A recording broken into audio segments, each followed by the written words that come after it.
Olá, tudo bem? A partir de agora começa mais um Universiência, um programa feito por TVs e instituições públicas de ensino superior nordestinas. Aqui a gente mostra a importância das produções científicas do Nordeste e como elas têm transformado a vida das pessoas. Vamos ver agora as pesquisas de hoje. Pesquisadores do Instituto Federal de Alagoas, campus de Marechal Deodoro, desenvolvem estudos que podem minimizar o efeito estufa. Cientistas da Universidade Federal de Pernambuco, campus de Recife, criam um dispositivo capaz de auxiliar no diagnóstico da dengue e câncer de próstata. Entenda como funcionam os mergulhos em Fortaleza e como ele influencia no turismo da cidade por meio de um estudo feito pela Universidade Federal do Ceará. Universidade Estadual do Sudoeste da Bahia, campus de Itapetinga, desenvolve estudo que promete separar uma proteína que tem alto teor bactericida, fungicida e ainda é capaz de inibir o HIV-1.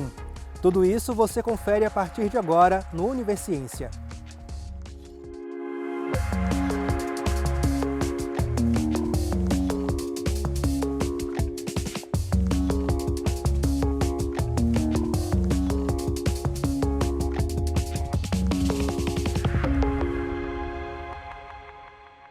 Quanto de carbono existe na Terra? O Instituto Federal de Alagoas, campus de Marechal Deodoro, está coletando amostras de solos e gases subterrâneos em usinas e indústrias sucroalcooleiras para minimizar impactos da produção no efeito estufa e ainda produzir biocombustíveis. É um projeto de pesquisa. Eu acho que inicialmente a gente precisa falar que é uma parceria nossa aqui do Instituto Federal de Alagoas, do campus Marechal Deodoro, com a Exalc, a Escola Superior de Agricultura da USP, em Piracicaba. E o foco dessa pesquisa é dentro do projeto RenovaBio, do programa RenovaBio, na verdade, e o nosso foco em específico é melhorar o que a gente chama de fatores de emissão relacionados à produção de cana-de-açúcar. O projeto são duas etapas, né? A primeira, o foco é o que a gente chama de carbono do solo, e a proposta é que a gente vá avançando e refinando, gerando dados específicos para nossas condições aqui no Nordeste para carbono do solo. A nossa pesquisa está relacionada às mudanças climáticas e tem uma proposta de redução na emissão dos gases do efeito estufa. As nossas áreas de solo foram coletadas em 12 áreas de usinas produtoras de cana-de-açúcar em dois sistemas de cana-de-açúcar. Cana-de-açúcar colhida mecanicamente e cana-de-açúcar colhida com prévia de espalha-fogo. E além disso foi colhido em vegetação nativa. Bom, esse é o solo que chega para a gente de campo, que a gente coletou em campo. Esse solo chega para a gente úmido, com resto de raízes, cascalhos e outras coisas. Então a gente precisa secar esse solo, que a gente seca com esse papel ou em bandejas plásticas mesmo. A gente coloca o solo sobre essas bandejas, sobre o papel, espera secar. Quando ele está seco, a gente passa em peneiras para remover todo aquele resto de raízes de cascalho que eu havia falado.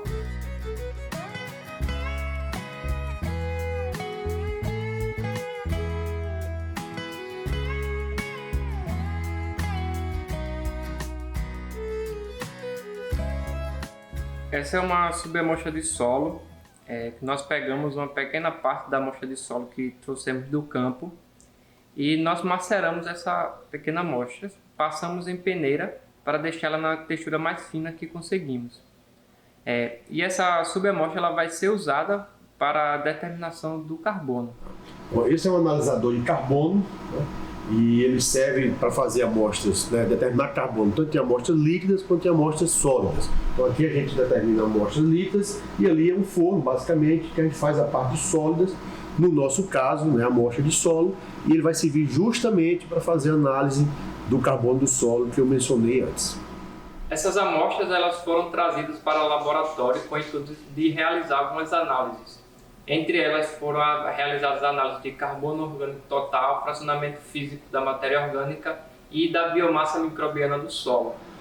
A segunda etapa do projeto se constitui em analisar as emissões de gás do efeito estufa a partir da aplicação de vinhaça, que é um subproduto da cana-de-açúcar, no solo. Então a gente vai ter que ir para campo, né, aplicar determinadas doses de vinhaças, coletar esse gás, então existem câmaras específicas para isso, e aí traz para o laboratório para determinar qual é ali a emissão, principalmente de óxido nitroso e metano.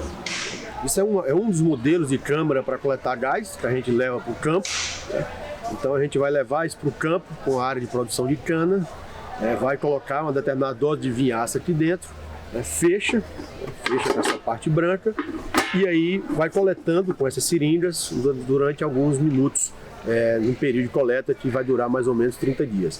Então coleta, né, te retira essa seringa e essa seringa é trazida para o laboratório, né, para fazer análise do gás no cromatógrafo. Isso é um cromatógrafo de gás, um cromatógrafo gasoso, né? E no nosso caso ele vai servir a gente vai coletar os gases desse tipo de câmara, coloca numa seringa e dessa seringa, na verdade tem outra seringa especial, a gente injeta aqui para determinar os gases de efeito estufa, o gasóleo, no caso, e o metano também. No final da nossa pesquisa, nós esperamos ter resultados de carbono orgânico total como forma de contribuição para o RenovaBio, que seria o foco principal do nosso trabalho. Olha, eu acho que a principal contribuição e importância para essa pesquisa, né, é gerar informações que permitam, né, que o setor sucroalcooleiro, que produz energia, no caso etanol, que ele produza esse etanol com a menor emissão possível de gases de efeito estufa. E isso, consequentemente, é de interesse do setor, mas tem um reflexo para toda a sociedade, né, já que a gente vai estar aí enfrentando os maiores problemas ambientais da atualidade. No próximo bloco, vamos conhecer um dispositivo que auxilia no diagnóstico da dengue e do câncer de próstata. Não saia daí, a gente volta já já.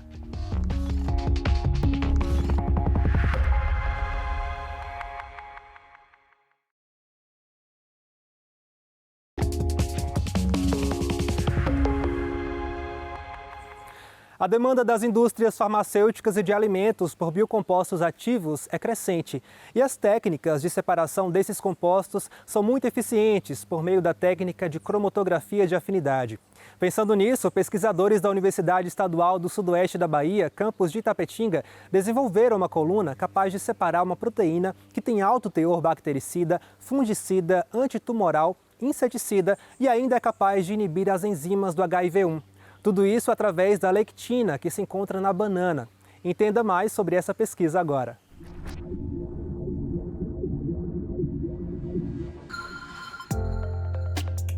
Esse trabalho que a gente está desenvolvendo, né, ele é parte e continuação de uma linha de pesquisa que a gente tem aqui em nosso laboratório, onde a gente tem como objetivos desenvolver novos materiais que podem ser usados em processos de separação, tá? Onde a gente normalmente busca separar compostos, né, biocompostos, proteínas, enzimas, pigmentos, que tenham alto valor agregado, para a gente poder utilizar esses materiais em outras aplicações futuras. O projeto de pesquisa do meu doutorado é desenvolver uma coluna, né, de cromatografia, que a gente chama de criogel, para purificar um tipo de proteína específico que eu vou extrair da banana, que é uma lectina.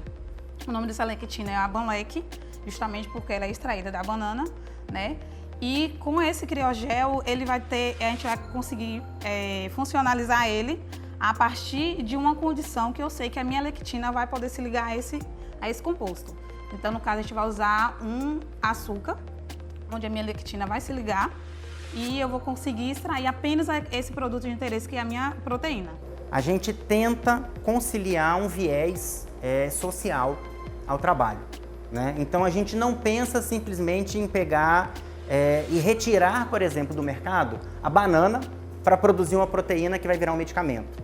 A gente pensa na questão do aproveitamento do que é descartado para que isso gere valor agregado, né? Então isso possa contribuir, por exemplo, para o aumento de renda nas cadeias produtivas, né? Em que as cooperativas e associações de produtores que, por exemplo, elas têm a banana como fonte de renda, elas possam descobrir que elas podem utilizar materiais que eram resíduos e vender para a indústria farmacêutica, né? Fazer parcerias ou mesmo adaptar processos para já vender um material pré-purificado para essas indústrias.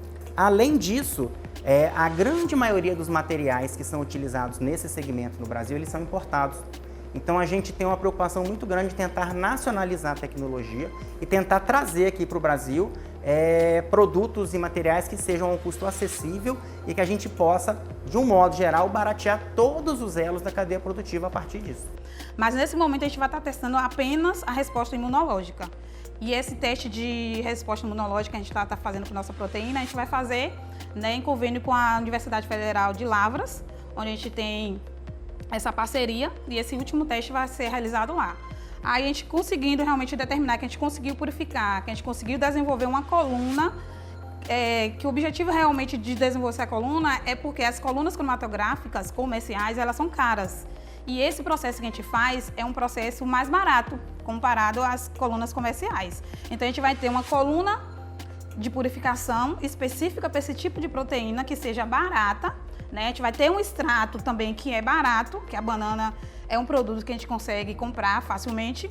Então, além de a gente conseguir um produto que possa ser aplicado de uma forma farmacêutica, é um produto barato, tanto a coluna cromatográfica como o extrato que eu vou estar utilizando.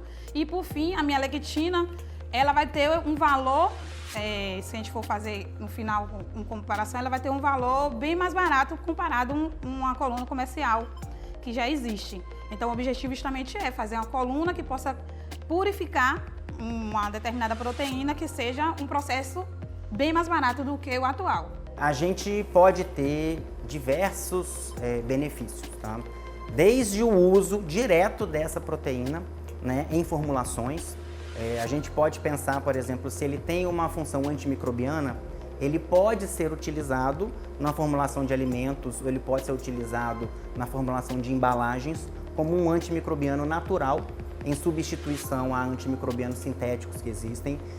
A gente pode pensar na formulação de medicamentos que tenham princípios baseados em extratos naturais. É um bom material expectorante, pode ser usado no desenvolvimento de materiais para combate de remédio para tosse. Ele pode ser usado também em atividades mais finas, né, de química farmacêutica mais fina, que seriam etapas subsequentes. A gente está purificando, a gente está conseguindo juntar, né, uma quantidade boa que a gente possa estar fazendo os testes imunohematológicos. Aí, por enquanto, a gente só está na parte de purificação mesmo. Aí, depois da purificação, que a gente conseguir uma quantidade razoável para a gente fazer o teste, a gente vai para a etapa final, que é o teste imunohematológico. Inclusive, um novo material que ainda não existia. Então, ele já é possivelmente um produto em que a gente vai pedir uma patente. A gente fez ele, a gente caracterizou ele de maneira física e química. A gente verificou que ele tem a capacidade realmente de reter a proteína que a gente tem interesse. Então, essa foi a primeira etapa. A próxima etapa que a gente está trabalhando é obter um segundo produto, que é um extrato purificado dessa proteína. Então, a gente quer fazer com que ela é encontrada na banana com vários outros componentes misturados, com um teor de pureza muito baixo, com que a gente consiga ter um teor de pureza mais alto, um teor de pureza aí pelo menos de 85% a 90%, né? O que quer dizer o quê? Que do material final que a gente vai obter, toda a matéria seca que a gente vai obter, ela 85% vai ser essa proteína especificamente. Então a gente pode garantir que a função que a gente vai estar encontrando para esse material, ela pode ser atribuída realmente a essa proteína purificada. Cientistas da Universidade Federal de Pernambuco, campus de Recife, desenvolveram testes rápidos portáteis de alta sensibilidade com o uso de biosensores que auxiliam no diagnóstico da dengue e do câncer de próstata. Vamos conferir. Esse projeto começou a ser desenvolvido, né, já faz uns 10 anos, né? Então foram várias etapas e recentemente, mais precisamente, acho que da pandemia para cá, ele alcançou então uma maturidade. Os produtos que a gente pode dizer hoje, né, dentro do laboratório que surgiram, né, a gente é um projeto para detecção de dengue, vírus da dengue e do câncer de próstata. Basicamente, o teste funciona semelhante a um glicosímetro, que são aqueles medidores de glicose, onde você vai, a partir do sangue de polpa digital, você vai, né, fazer a punção e ali você vai recolher aquela amostra e colocar na superfície de um eletrodo, né? E ali você tem um sistema, um leitor eletrônico que vai ler, né, aquela amostra baseado no material biológico e todo o arcabouço tecnológico que tem sobre aquele sensor.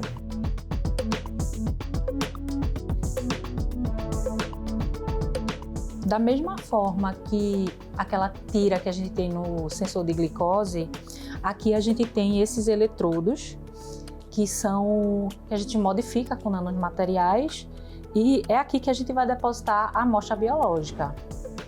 E aí a gente vai pegar esse eletrodo e vai encaixar aqui nesse leitor e esse leitor vai fazer a transmissão para esse equipamento. E esse equipamento vai demonstrar uma variação no sinal elétrico e aí a gente vai poder ver o resultado desse teste. A amostra biológica que a gente vai usar aqui é soro de paciente e eu vou adicionar uma certa quantidade desse soro no eletrodo para que possa ser feita a leitura. Eu vou adicionar o soro aqui na parte modificada do eletrodo e a gente vai ter que esperar por volta de 20 a 30 minutos para poder fazer a reação entre o antígeno e o anticorpo que está imobilizado aqui. E após isso a gente vai ligar esse leitor de capacitância e aqui a gente vai observar o resultado do teste e quantificar, né, quanto de proteína tem no sangue. A nossa ideia é que no futuro a gente possa desenvolver um leitor em miniatura, como o leitor de glicose, que as pessoas possam utilizar em casa ou que possam ser utilizados no consultório médico ou em emergências. No caso específico do câncer de próstata, ele vai permitir um diagnóstico mais ágil, mais rápido, uma vez que permite, através de uma amostra de soro. É um teste, será portátil, então com isso o indivíduo vai colocar lá uma gota de sangue e vai ter o resultado em torno de 10 a 15 minutos. Então, esse é o tempo para você processar e o resultado será quantitativo. É um biosensor que vai quantificar os níveis por exemplo, do antígeno prostático. Quanto mais elevado, não é? É um exame de triagem, então significa dizer que existe uma possibilidade, né, de ele ter um câncer. Então, você vai fazer os exames complementares para avaliar isso. No caso da dengue, o nosso protótipo ele tem a vantagem de ser também uma tecnologia portátil, uma tecnologia quantitativa, que aí vai ver a quantidade de proteínas que são expressas pelo vírus. Então, no caso de um estágio que pode evoluir para uma dengue hemorrágica, você vai poder antever esse aumento, né, pela expressão do vírus em uma carga viral maior. Então, é possível que você consiga aí administrar, né, uma terapia com muito mais eficácia.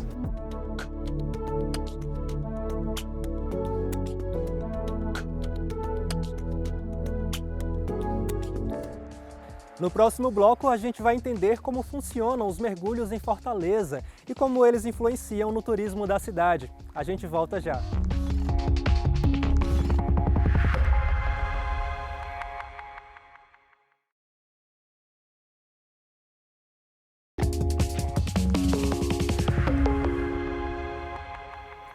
Bem perto da orla de Fortaleza, é possível encontrar um verdadeiro berçário da vida marinha. É o Parque Estadual da Pedra da Risca do Meio. Lá, há décadas, a Universidade Federal do Ceará realiza pesquisas em diferentes áreas. E agora você vai conhecer um estudo sobre a atividade do mergulho no local e como ele influencia no turismo da cidade. O Parque da Risca do Meio, se você analisar o estado do Ceará, né, que ele fica no que a gente chama de região equatorial do Brasil, ele é a única unidade de conservação submarina, totalmente submarina, né? Ele fica entre 18 e 30 metros de profundidade.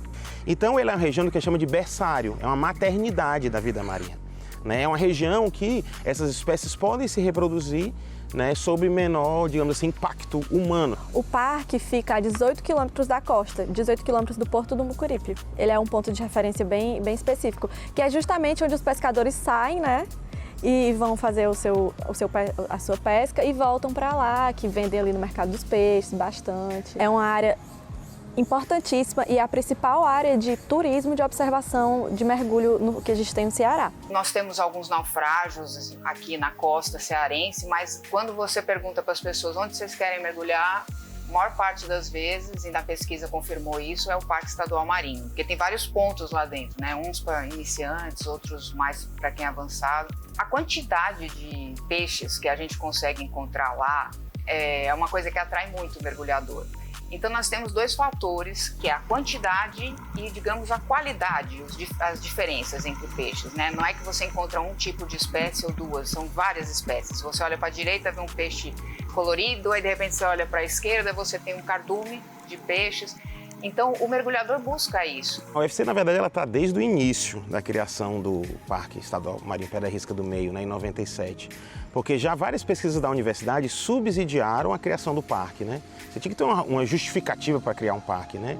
E as primeiras pesquisas com mergulhadores, né, já indicavam alta diversidade na área, né, de várias espécies, né? A universidade, ao longo do tempo, ela fez várias pesquisas lá em várias áreas, dentro da área ambiental, questões sociais, questões econômicas, né, envolvendo o turismo e a pesca, né? A pesquisa surgiu quando eu vim morar aqui em Fortaleza e comecei a me questionar por que a atividade de mergulho não é tão desenvolvida, não é tão divulgada nos meios, né? Eu fiquei muito intrigada com isso. E aí, a partir desse meu questionamento, eu procurei a universidade e apresentei um projeto de doutorado onde eu investigaria como é o mergulho aqui no Ceará, principalmente próximo de Fortaleza, né? Então teve um pouco de pesquisa qualitativa, quantitativa, teve estatísticas com base nessa pesquisa, né, nos questionários. Aí também fizemos um levantamento de marés, tipo de fundo, né, areia ou não, são corais. E aí, a partir disso também foi tirada umas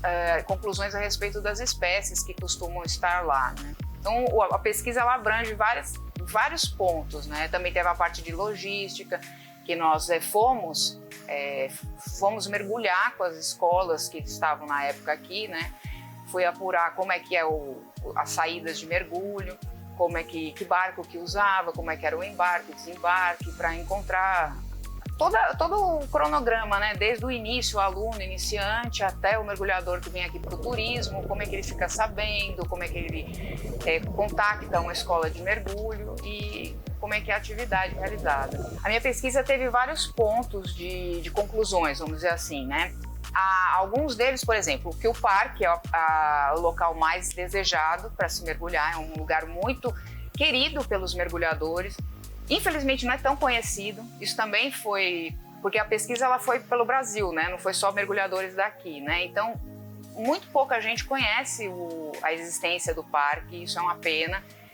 A falta de apoio dos órgãos estaduais, municipais, da divulgação da atividade ou da entrada no mar, a segurança da gente. Então, assim, isso tudo são coisas que a pesquisa aponta. Também outras conclusões que nós chegamos com base aí a ciência comparada com outros países que possuem parques marinhos, onde é praticada a atividade de mergulho.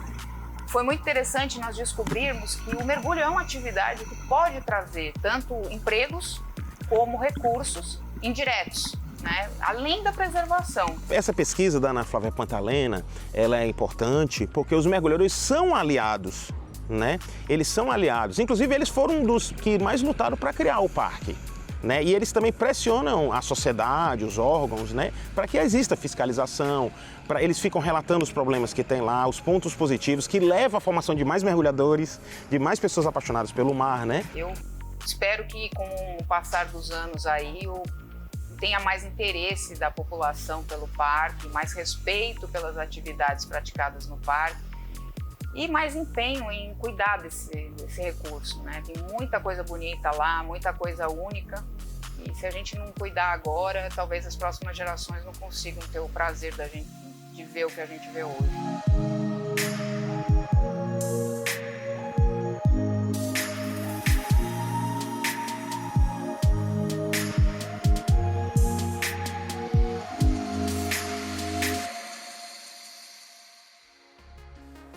O Universiência de hoje fica por aqui. No próximo programa, traremos mais pesquisas inovadoras para que você possa conhecer o que tem sido produzido nas instituições públicas de ensino superior nordestinas. Caso tenha alguma dúvida, envie um e-mail para universiencia@uesb.edu.br que a gente te responde aqui em um próximo programa. Muito obrigado pela sua companhia e até mais.